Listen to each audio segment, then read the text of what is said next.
आदरणीय लोगों की बचेंगे। भारत माता की। परम आदरणीय हमारे मुख्यमंत्री जी, हमारे बड़ी सौभाग्य की बात है कि आज हमारे जिले में पधारे। आपका मैं दोनों हाथ से जोरदार तालियों के साथ स्वागत, वंदन और अभिनंदन करता हूं। आज यहाँ जो भूमि पूजन हुआ है, ये हमारे 197 कार्य के भूमि पूजन हुए हैं और 77 करोड़ 51 लाख रुपए के भूमि पूजन हुए हैं। आप इनके साथ हमारे मंत्री जी मोहन जी यादव साहब, विधायक हमारे ठाकुर सिंह जी, हमारे राणा विक्रम सिंह जी, सभी सम्मानीय मंच, आप सबका मैं स्वागत करता हूं, वंदन करता हूं, मैं बहुत बहुत अभिनंदन करता हूं। बहुत लंबे समय से हमारे यहाँ 15 साल की सरकार है, बहुत ज्यादा अच्छे कार्य हुए हैं। हमारे भारतीय जनता पार्टी की सरकार में बहुत कार्य कर रहे हैं हमारे मुख्यमंत्री जी ने।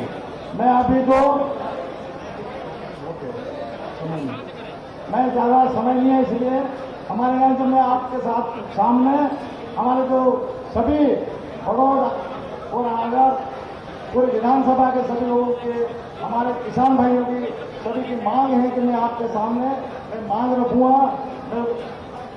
या तो मांग में मेरे को मालूम है कि हाँ, हम सबको आप जरूर उसमें हम सबको दे के जाएंगे। हमारे मुख्यमंत्री जी यहाँ विषय विधानसभा क्षेत्र के अंतर्गत कार्यों की सूची मैं आप सबके सामने में एक सूची पढ़ दूं।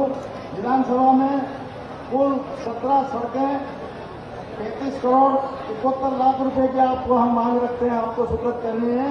विधानसभा क्षेत्र में कुल 7 बड़े स्टाफ डैम हैं, 6 करोड़ 67 लाख रुपए के आपको स्वीकृत करना है भाई साहब। विधानसभा क्षेत्र के कुल 18 पुलिया, बड़ी पुलिया 11 करोड़ की है, 11 करोड़ 2 लाख रुपए की। हमारे विधानसभा क्षेत्र में 7 बीटी रोड जो गांव है, मतलब रेवेन्यू में जो 7 गांव है उनमें अभी तक रोड नहीं है। ऐसे गांव 7 गांव है, उनमें 7 करोड़ 24 लाख 34 हजार रुपए के हैं। हमारे जिले में प्रस्तावित 97 विधानसभा विभिन्न गौशाला निर्माण के भी भूमि पूजन हुआ है। हमारे राशि खेत सड़क 90 लाख रोड निर्माण अंतर्गत हुई है। सड़कें की राशि 13 करोड़ 57 लाख रुपए की सड़क विकास परियोजना इकाई की है। सुब्रत दो सड़कें 88 लाख रुपए, 1 करोड़ 88 लाख रुपए की 2 सड़कें हैं। एक तो बड़ोस से है और एक आगर से गौशाला से बनाई गई है। विधानसभा क्षेत्र में सरोवर बांध 8 तालाब हैं, 10 करोड़ 72 लाख रुपए के तालाब स्वीकृत करवाने हैं, छोटे छोटे तालाब है। हमारे ग्राम खंडवास और सिरपोई में, खंडवास का एक अनुमानित लागत है 15 करोड़ की और सिरपोई में अनुमानित लागत है 20 करोड़ की। बड़ौद में एक विश्राम गृह की बहुत ज्यादा एक आवश्यकता है। बड़ौद में एक कॉलेज की, हमने वो कॉलेज की जमीन भी आवंटन करवा दी है। अब हमको कॉलेज आपको यहाँ स्वीकृत देना ही है। बड़ौद नगर पंचायत में खेल मैदान की बहुत ज्यादा आवश्यकता है और मंडी से लगा के पेट्रोल पंप पर डिवाइडर रोड की हमको बहुत आवश्यकता है। यही हम सब आपको मांग करते हैं। मांग तो हम करते ही हैं, देने वाले सभी देते, देने वाले या तो राम होते हैं या फिर शिवराज सिंह चौहान होते हैं। भारत माता की।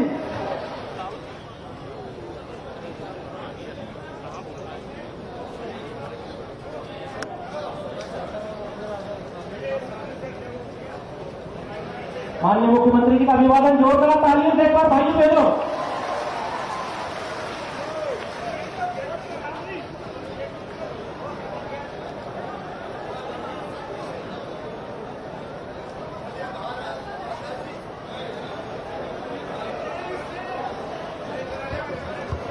हेलो, अब सब शांत बैठेंगे केवल मैं बोलूंगा क्योंकि 15 मिनट बोलने के लिए है। मंच पर विराजमान उच्च शिक्षा मंत्री आदरणीय मोहन यादव जी, मोहन जी विद्यार्थी परिषद वाले मिले थे, कॉलेज का शानदार भवन बनाना है, तत्काल स्वीकृत करें ताकि बड़ौद में कॉलेज का शानदार भवन बन जाए।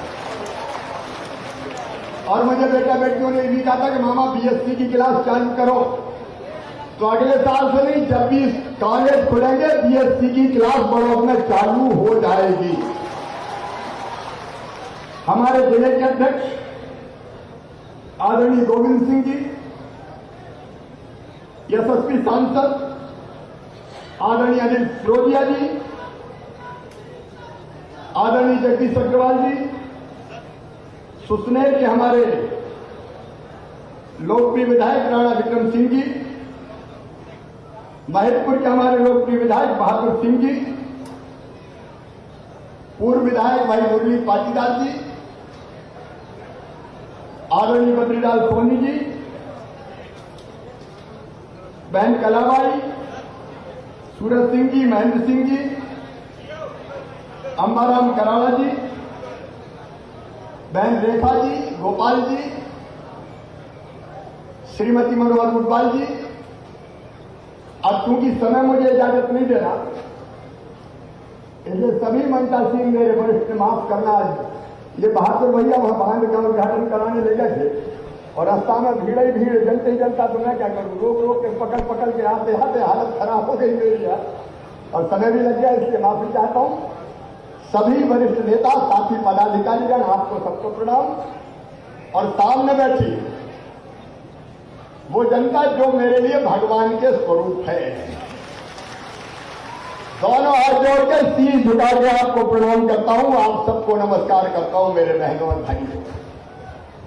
एक साल पहले जब मनोहर मुटवाल जी थे, मैं बड़ौद आया, और आया इसलिए था कि सोयाबीन की फसल खराब हो गई, और अभी जो बीमा कंपनियों ने यहाँ की राशि स्वीकृत की है, उस राशि से हम संतुष्ट नहीं है। मैंने जांच करने के फिर से निर्देश दिए, अभी राशि बटने से रोकी है मैंने, एक बार फिर से उसकी जांच पड़ताल करवाएंगे। और आज आते समय मैं फिर एक सोयाबीन के खेत में रुका हूं। आप चिंता मत करना रे भैया बहनों, पूरी क्षति का आकलन करके सोयाबीन की राहत की राशि दिलवाऊंगा, चाहे कुछ भी हो जाए। मामला जरा कड़की में है इस समय, क्योंकि कोरोना का जमाना है, टैक्स मैक्स आ नहीं रहा, पैसा आ नहीं रहा, लेकिन मैं रोऊंगा नहीं, कहीं से भी लाऊंगा, चाहे उधार लेके भी आऊं तो भी किसान भाइयों आपकी राहत की राशि बांटी जाएगी। और प्रशासन कलेक्टर यहां पे हैं, आप ठीक से सर्वे करवाइए, और सर्वे दोनों, एक राहत की राशि का और दूसरा फसल बीमा योजना का। क्रॉप कटिंग एक्सपेरिमेंट होनी चाहिए, बीमा हो गया कि नहीं सबका? कितने किसानों का बीमा हुआ है?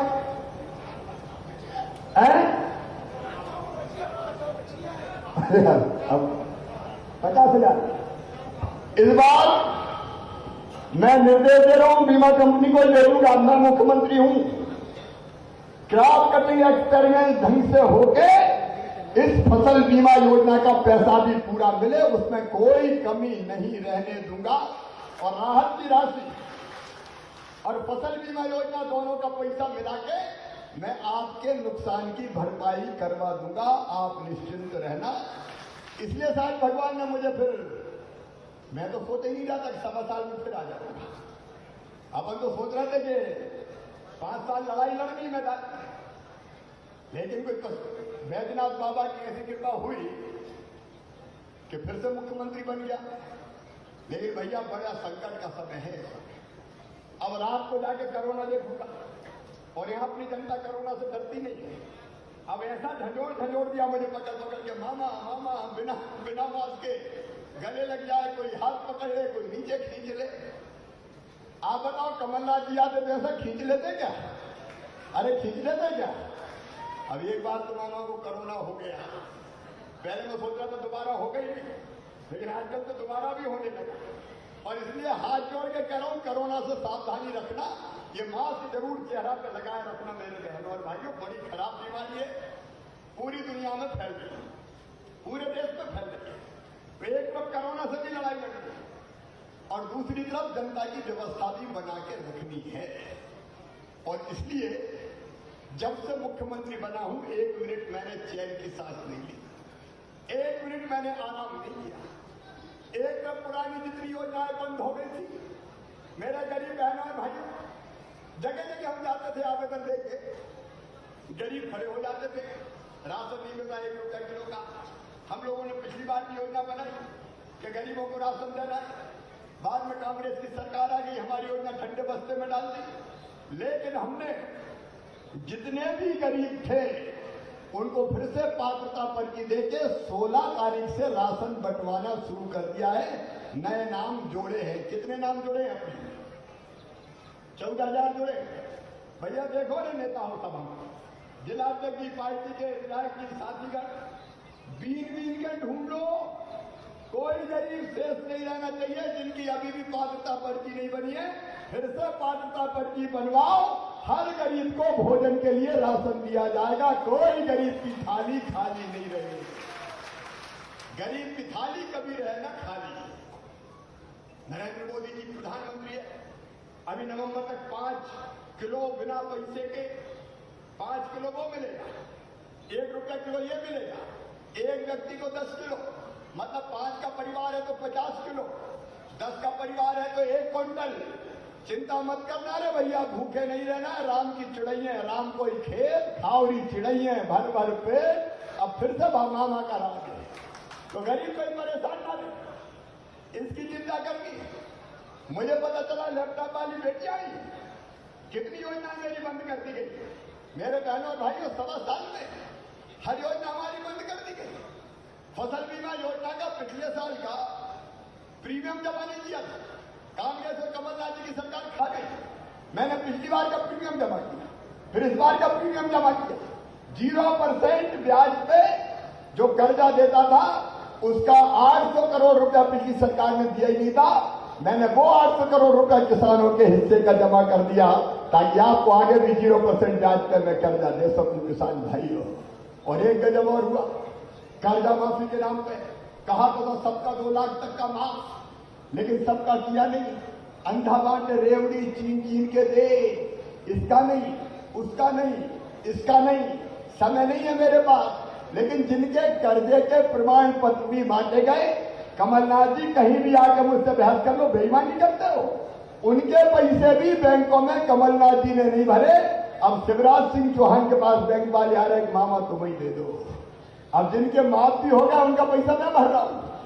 आप सबसे मैं पूछना चाहता हूं बड़ौद में किसान भाइयों, बताओ ये धोखा है कि नहीं किसानों के साथ? अरे जोर से बताओ, धोखा है कि नहीं? लेकिन वो पैसा मैं भरूंगा, किसानों को दिक्कत नहीं आने दूंगा, क्योंकि भारतीय जनता पार्टी की सरकार है। और एक नहीं, अनेकों योजनाएं जो किसान की बंद हो गई थी। अभी भावांतर का पैसा जो मेरे टाइम के था सोयाबीन का, वो भावांतर का पैसा कमलनाथ ने जमा नहीं किया। आप चिंता मत करना, वो भावांतर की राशि भी दिलवाऊंगा सोयाबीन के, क्योंकि भावांतर का पैसा किसानों को नहीं मिला। अब मुझे भावांतर के पैसे का भी इंतजाम करना है, वो राशि भी किसान के खाते में डाल दूंगा। संबल योजना हमारी बंद कर दी। मैं तो पिछली सरकार से पूछना चाहता हूं, बताइए कमलनाथ जी क्या बिगाड़ा था? मेरे वो बेटा बेटी जो सामान्य परिवार से आते, पिछड़े वर्ग से आते, SC ST से आते, लेकिन गरीब है। हमने तय किया था कि अगर एडमिशन होगा इनका medical college, engineering college, IIT IIM, तो उनकी फीस चाहे लाखों रुपया हो, वो फीस उनके माता पिता नहीं भरवाएंगे, उनका मामा शिवराज सिंह चौहान भरवाएगा, भारतीय जनता पार्टी की सरकार भरवाएगी। अब भांजे भाइयों की फीस भरवाना बंद कर, ये भांजे भाइयों की फीस क्या गए। लेकिन चिंता मत करो मेरे बेटा बेटियों, अब फिर से मामा मुख्यमंत्री है, इस साल से फिर से फीस भरवाना शुरू कर दी जाएगी। हमारे बच्चों के लैपटॉप में देता था, वो लैपटॉप पिछली सरकार ने बंद कर दिया। अब लैपटॉप की योजना हम फिर चालू करेंगे। स्मार्टफोन कॉलेज में एडमिशन हम दिलवा देंगे, वो स्मार्टफोन बंद करवा दिए, वो स्मार्टफोन फिर से चालू करवाऊंगा। और मेरी बहनों, बेटा बेटी को जन्म देने के पहले 4,000 और जन्म देने के बाद 12,000 16,000 रुपया लड़ुआ के देता था। कमलनाथ जी, तुम तो बहनों के लड़ुआ के पैसा भी खा गए थे। उनके 16,000 बेटियों की शादी में हम देते थे 25,000, 3,000 व्यवस्था के लिए देते थे। कमलनाथ जी ने बहुत नकारा दी, जब मैं 51,000 दूंगा। हम क्या अच्छी बात, 51,000 तो बहुत शादियां हुई, फेरे पड़ गए, डोली उठ गई, बिटिया ससुराल पहुंच गई, बाद में भांजे भांजी भी आ गए, लेकिन कमलनाथ जी का पैसा 51,000 आज तक नहीं आया, आज तक नहीं आया। ये बेटियों के कन्यादान के पैसे खा गए। और केवल इतने नहीं, एक्सीडेंट में मौत हो जाती, भारतीय जनता पार्टी की सरकार 4 लाख रुपया देती थी गरीबों, सामान्य मौत होती थी, हम 2 लाख रुपया देते थे, और अंतिम संस्कार के लिए 5,000 रुपया देते थे। ये बेईमान कमलनाथ सरकार गरीबों के कफन के भी 5,000 खा गई, वो कफन के 5,000 भी देना बंद कर दिए। मैं आपसे पूछना चाहता हूं, बताओ ये अन्याय है कि नहीं?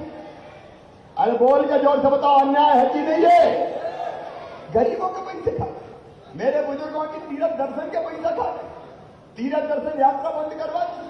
कोई बद्रीनाथ जाता था, कोई रामेश्वरम जाता था, कोई द्वारकापुरी जाता था, कोई अलग अलग तीर्थ स्थानों पर जाता था। अब मैं उनके पैसे देता था कि जाओ तीर्थ यात्रा करके आओ। बुजुर्गों ने क्या बिगाड़ा था कमलनाथ जी? आपने तीर्थ दर्शन योजना भी बंद करवा दी। मेरे बुजुर्गों घबराना नहीं, जैसे ही कोरोना का संकट दूर हुआ, मामा फिर से तीर्थ यात्रा करवाने ट्रेनों में भिजवाएगा। कोई को चिंता करने की जरूरत नहीं। अगर मैं गिनाऊं तो सैकड़ों योजना थी जो पिछली सरकार ने बंद कर दी। कहा था 4,000 रुपया बेरोजगारी भत्ता देंगे, बेरोजगारी भत्ते का आता पता नहीं है, एक ने अब पैसा नहीं दिया। रोजगार के नाम पे बैंड बजाओ और ढोल चलाओ जैसी योजनाएं लागू करने की कोशिश की।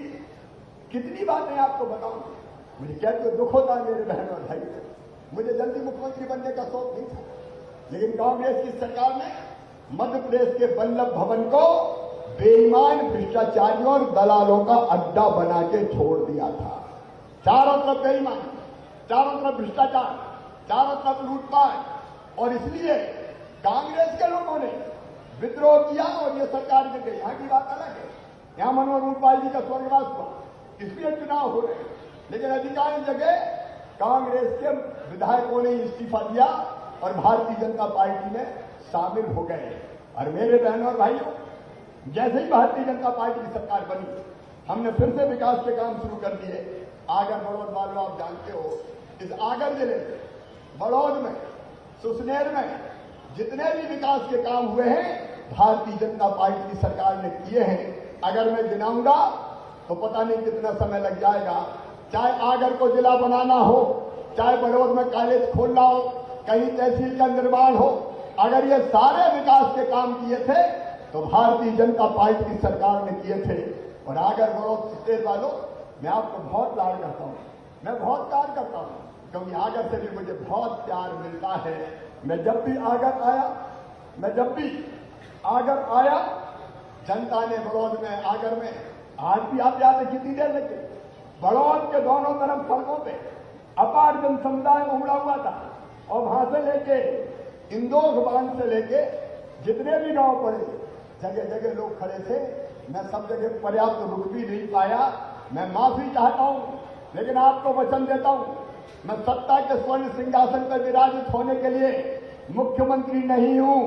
मैं आपकी सेवा करके मध्य प्रदेश की जनता का भाग्य और भविष्य बनाने के लिए मुख्यमंत्री हूं।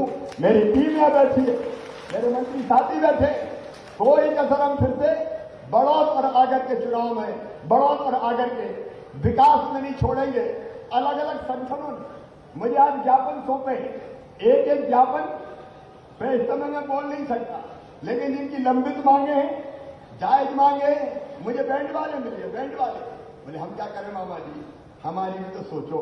तो हमने तय किया बैंड वालों को भी 1 रुपया किलो राशन देना शुरू कर दिया जाएगा, और उनको बैंड के लिए 10,000 रुपया स्ट्रीट बैंड योजना में मिले, उसका भी इंतजाम किया जाएगा।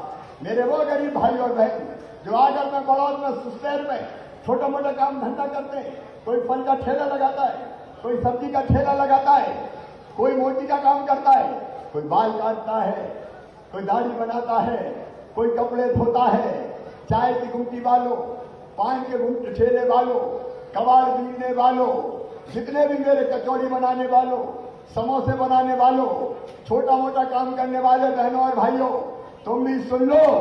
कोरोना काल में तुमको संकट से बाहर निकालने के लिए हमने तय किया है कि 10,000 रुपए तक का बिना ब्याज का लोन देके, जिसकी गारंटी हम लेंगे, भारतीय जनता पार्टी की सरकार लेगी, तुम सब गरीबों का काम धंधा चालू करवाएंगे। ये गरीब कहां जाएंगे? बर्बाद हो गए कोरोना, काम धंधे ठप हो गए। और अब अगर किसी साहूकार के पास लोन लेने जाए तो 18, 20, 25% ब्याज पे इनको कर्जा मिलता है। क्या इतने ब्याज का कर्जा ये चुका सकते हैं? इसलिए बिना ब्याज का कर्जा गारंटी। और ये योजना भी कलेक्टर का है भाई, कलेक्टर इधर आ जाए।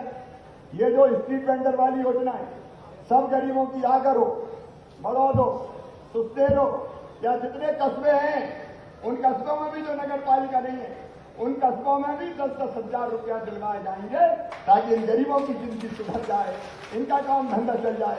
आज ही मैंने स्व सहायता समूह की बहनों से चर्चा की थी, यहां भी बहनें इकट्ठी हुई होगी कई जगह। मेरी स्व सहायता समूह की बहनों, चिंता मत करना, 1400 करोड़ रुपया दिलवा रहा हूं स्व सहायता समूहों को अलग अलग, ताकि मेरी स्व सहायता समूह की बहनें अलग अलग चीजें बनाए। कोई अचार बनाए, कोई बड़ी बनाए, कोई पापड़ बनाए, कोई सैनिटाइजर बनाए, कोई साबुन बनाए, कोई पीपी किट बनाए, कोई और अलग अलग काम धंधों में आए। मैं अपनी बहनों को गरीब नहीं रहने दूंगा। महिला सशक्तिकरण का काम पूरी ताकत के साथ किया जाएगा। और जो हमने रोड मैप बनाया है आत्मनिर्भर मध्य प्रदेश का, बड़ौद वालों में आपसे भी कहना चाहता हूं, आगर वालों से कहना चाहता हूं, आगर जिला वालों से कहना चाहता हूं, देखिए हमारी प्राथमिकताएं हैं। 3 साल में मध्य प्रदेश की तस्वीर और जनता की तकदीर बदलनी है। 3 साल में हम कोई गरीब बिना पक्के मकान के नहीं रहने देंगे, सबको पक्का मकान बना के दिया जाएगा। नंबर 2, पीने का पानी और सिंचाई का पानी। पीने के पानी के लिए योजना तैयार है, आप जानते हैं, अध्यक्ष जी जानते हैं, विधायक जी जानते हैं। यहां आगर की सुसनेर की योजना मैंने स्वीकृत कर दी है। राशि शायद 500-700 करोड़ है, मुझे विधान 500 करोड़ से ज्यादा है। सुनो मेरी, 600 करोड़। हाँ सुनो मेरी सुसनेर की बहनों, आगर की बहनों और बड़ौद की बहनों, 3 साल के अंदर अंदर तुम्हारे घर में नल लगा के टोटी वाला पाइपलाइन बिछा के पीने का पानी दिया जाएगा। टोटी खोलोगी तो झरझर पानी बर्तनों में भरेगा। हैंडपंप नहीं चलाने दूंगा मेरी बहनों, मेरी बेटियों पानी भर भर के बट्ठर हो गई, परेशान हो गई। कब तक बेटियां पानी भरेगी? उसके लिए पैसा स्वीकृत हो गया है, वो काम भी हम जल्दी प्रारंभ करेंगे। मकान, पीने का पानी और बिजली के बिलों के बारे में सुन लो। कई ने मुझे कंप्लेंट की कि बड़े बड़े बिजली के बिल आ रहे हैं, मामा मर गए। तो वो सारे बिजली के बिल गट्ठा बांध के मैंने पटक दिए। अगले महीना केवल 1 महीने का बिल आएगा, बाकी बिजली का बिल मामा सरल समाधान योजना से चुकाएगा। कोई तकलीफ नहीं रहने दूंगा।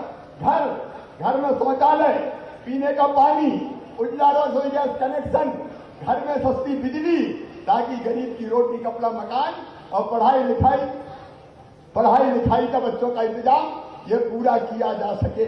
आपकी जिंदगी बदलना है, इससे भारतीय जनता पार्टी की सरकार।